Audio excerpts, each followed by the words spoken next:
2016, l'association et le conseil d'administration se sont renouvelés et nous avons eu pour objectif de faire le recensement de tout le patrimoine de notre village. Et dans ce recensement, nous avons eu bien entendu la tour de Piégut en priorité.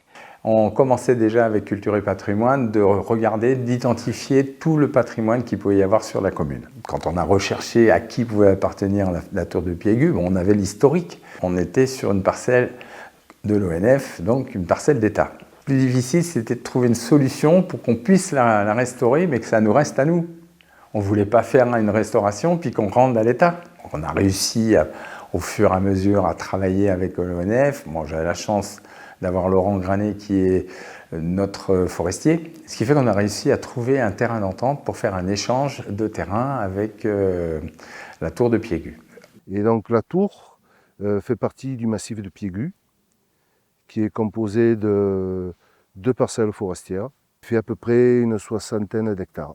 Ces biens ont été acquis fin 19e pour être reboisés parce qu'il y avait des gros problèmes de déforestation et de crues et d'érosion. Donc l'État a racheté ces terrains pour les reboiser afin de limiter l'érosion.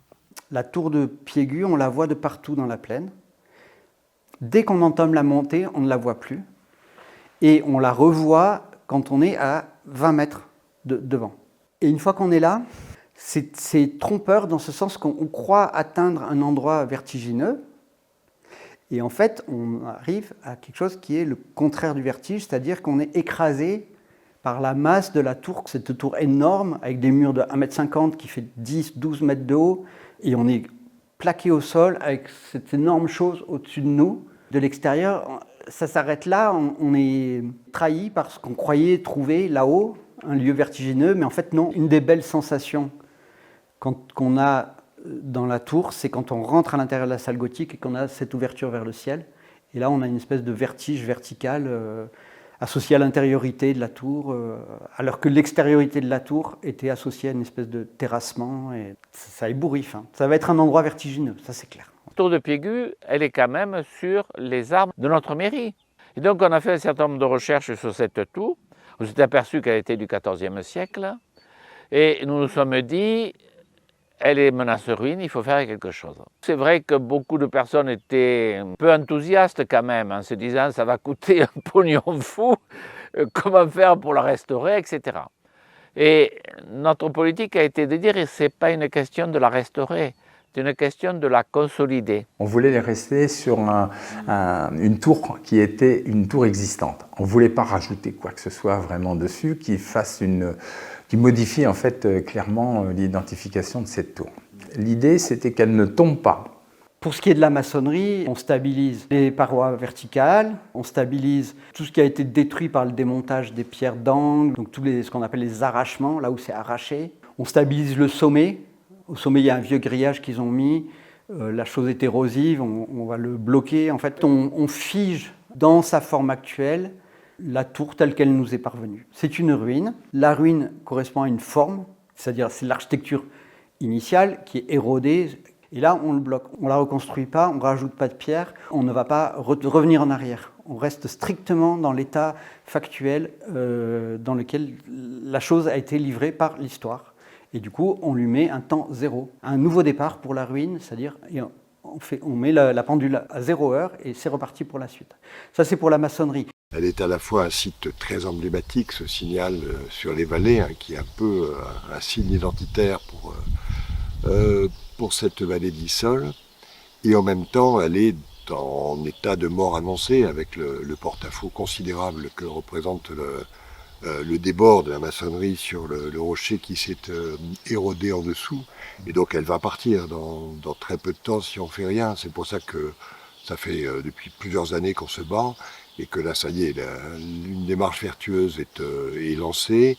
Donc la commune de Thorambas avait le projet de restaurer et valoriser un édifice emblématique de leur territoire, qui est la tour de Piégut. Donc l'association Culture et Patrimoine a d'abord contacté la communauté de communes pour l'aider dans ce projet. J'ai débarqué au milieu du projet de la tour de Piégu fin d'année 2022. Je suis arrivée sur la commune, le projet était déjà bien engagé étant donné que les subventions étaient déjà attribuées. Il ne restait plus qu'à mettre en place en fait, les recherches par rapport au marché public pour le marché travaux et de faire des consultations pour la maîtrise d'œuvre et l'archéologie. Alors sur la tour de Piégu, on est sur une démarche qu'on appelle de l'archéologie préventive. C'est-à-dire que c'est une fouille qu'on fait non pas pour connaître un site, enfin bien sûr que si c'est pour connaître le site, mais c'est surtout pour anticiper les destructions qui vont avoir lieu à cause du projet de rénovation. Là on est vraiment dans cette logique d'étudier ce qui est menacé. Cette tour est superbe, très bien construite, et il y a un vrai intérêt à comprendre ce qu'elle fait là, pourquoi elle est là, depuis quand elle est présente. 2 époques de construction à Piégu, sur la tour. Il y en a une au XIVe siècle, et la suivante, elle est à peu près au début du XXIe siècle, vers les années 25, 26, voilà, c'est à peu près l'époque 14e et début du 21e. C'est les 2 seules phases de travaux qu'il y a eu sur la tour de Piégu. Donc voilà, tous les 600 ans, on s'occupe de la tour. On a trouvé l'architecte qui convenait. Il est rentré dans l'âme de la tour. Il a une perception de ce qu'on voulait faire. Il l'a imaginé, il l'a dessiné et il nous a demandé si ça convenait. La première rencontre, c'est une émotion. C'est-à-dire, moi je l'ai vue, cette grande tour, altière, très bien bâtie, une gloire passée qui avait été un peu dévorée par le temps. Et un mélange de fragilité et de solidité absolue, dans le sens que ce qui n'était pas tombé était très solide. Et le point faible de la tour, ça n'était pas la tour elle-même, mais le rocher sur lequel elle était posée. C'est-à-dire que quelque part, elle était plus solide que le roc qui la soutenait. Et c'est ça qui générait un début de fissuration dans moi je l'appelle le molosse. C'est une espèce de chien énorme, ou voilà, quelque chose qui est vivant, qui est sage et qui a de la puissance aussi, quoi, voilà. Donc ce qui inquiétait beaucoup les gens ici, c'était les excavements qu'il y avait sous la tour, du fait de l'érosion, sans doute, peut-être aussi du fait de sapes qui avaient été faites à certaines époques pour essayer de la faire tomber. Et ça, c'était le point de départ. Moi, ce que j'ai vu aussi, c'est la santé du bâtiment, dans le sens qu'il était en relativement bonne santé. Finalement, le rocher sur lequel on est, là, qui fait une centaine de mètres de haut, on va dire, c'est la fondation. Donc c'est une excellente fondation pour la tour. Les mortiers des maçonneries sont d'excellente qualité. On a des maçonneries qui utilisent des pierres qui viennent d'ailleurs, puisqu'il y a du calcaire, mais aussi du grès qui ne vient pas du plateau, et qui est assemblé avec un mortier qui est hyper résistant. Des blocs qui sont énormes, qui font plusieurs centaines de kilos, mais qui ne viennent pas d'ici. Donc ils ont transporté des blocs monstrueux pour les amener ici. Suite à ce diagnostic architectural et archéologique, un budget et un projet a été validé par les élus, par l'association, par tout membre d'un comité de pilotage. La communauté de communes a accompagné, donc je les ai accompagnés pour trouver des subventions. Et on a eu la chance d'avoir des subventions de l'Europe au titre du programme européen FEDER, accompagné de subventions de la région, pour ce projet de restauration, aménagement et valorisation de cette tour. Soutenu par la Fondation du patrimoine, on est aujourd'hui à 22 000 et la Fondation du patrimoine nous octroie 17 500 €. Donc j'informe tout le monde, je centralise les questions et au niveau du on tient le budget aussi nous au niveau de la commune, le paiement des fournisseurs, tout ça. On appelle les remontées de dépenses quand nous devrons en fait prouver nos dépenses pour pouvoir avoir les subventions. Donc ça prend beaucoup de temps, surtout que le FEDER est très strict dans ses demandes administratives. Donc on ne s'ennuie pas. Aujourd'hui, on découvre le paysage depuis le sol. Et dans quelques mois, on verra le paysage à 7 ou 8 mètres au-dessus de nous. Et je pense qu'on verra complètement autre chose. Le projet, c'est d'accoler un escalier hélicoïdal à l'arrière de la tour, sur la face nord. C'est-à-dire que l'escalier lui-même va être totalement invisible depuis la plaine. Et même quand on est sur place, il est discernable, mais il n'est pas franchement visible. Qu'on utilise des montants métalliques et des supports métalliques réduits à une grande finesse. On a des petits éléments qui s'emboîtent les uns successivement derrière les autres et qui du coup sont plus petits, plus fins et vus d'en bas, sont, je l'espère, aussi indiscernables que possible. On les verra, il faut que ça ait un peu de corps, mais le parti qui a été pris, c'était de donner le maximum de légèreté, de réduire la quantité de matière, d'avoir un maximum de transparence.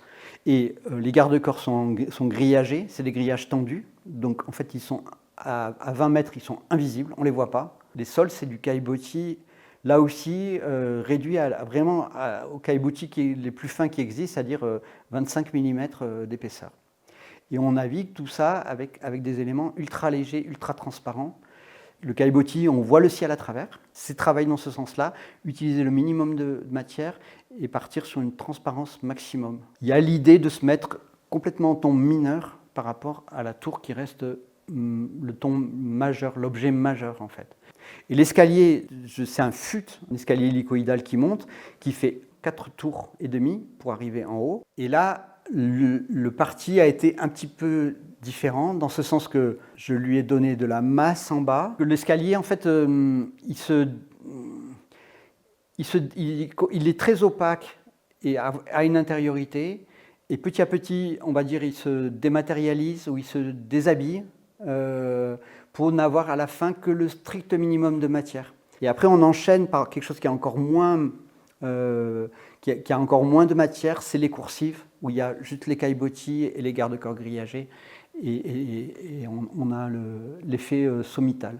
Quand même, on a 70 marches en tout. Il faut qu'il se passe quelque chose qui a un début, une fin, que ça raconte une histoire et que ça accompagne le visiteur, qui a un parcours. En 1998, la mairie de Thorame-Basse a réalisé un sentier botanique qui utilise un peu tout le sentier de périmètre, quoi. Un vestige du sentier botanique. On voit bien le piquet pourri de contreplaqué et qui a pris l'humide et le cadre s'est décollé. Que c'est très prenant. On vit ça un peu comme une histoire qu'on va vivre tous les jours avec les acteurs qui sont là pour valoriser cette tour. On va en apprendre un peu plus tous les jours. L'archéologue nous montre beaucoup de choses. C'est un des projets les plus intéressants qu'il y a sur la commune en ce moment. Je pense que pour la tour de Pégu, elle a de la chance. La chose d'aller plus loin que la conservation, parce qu'il y a toujours, quand on travaille sur ces objets-là, la question de la vanité de l'action. On ne sauvegarde pas les choses parce qu'elles sont vieilles, on sauvegarde les choses parce qu'elles ont un intérêt, une émotion, parce qu'elles représentent quelque chose, parce qu'elles sont symboliques, parce qu'elles ont une dimension culturelle. Voilà. Et de quelle culture ça parle? Là, le point de départ, ça parle de la guerre. Qu'on associe la beauté à cette époque-là, c'est louche. Enfin, aujourd'hui, quoi. La tour, pour moi, elle est avant tout un élément de contrôle psychologique, social, économique de la population. Je vous surveille, vous me voyez. Comment on est arrivé de gens qui étaient sous la domination d'un seigneur à des citoyens qui aujourd'hui décident, avec des professionnels, avec une municipalité aussi, décident de la restauration d'une tour. Et que la tour, elle nous enseigne ça. C'est que l'histoire, c'est pas un passé, c'est pas un présent et pas un avenir, c'est l'ensemble. C'est passé, présent et avenir. Restaurer la tour, c'est un signe d'espérance pour nous.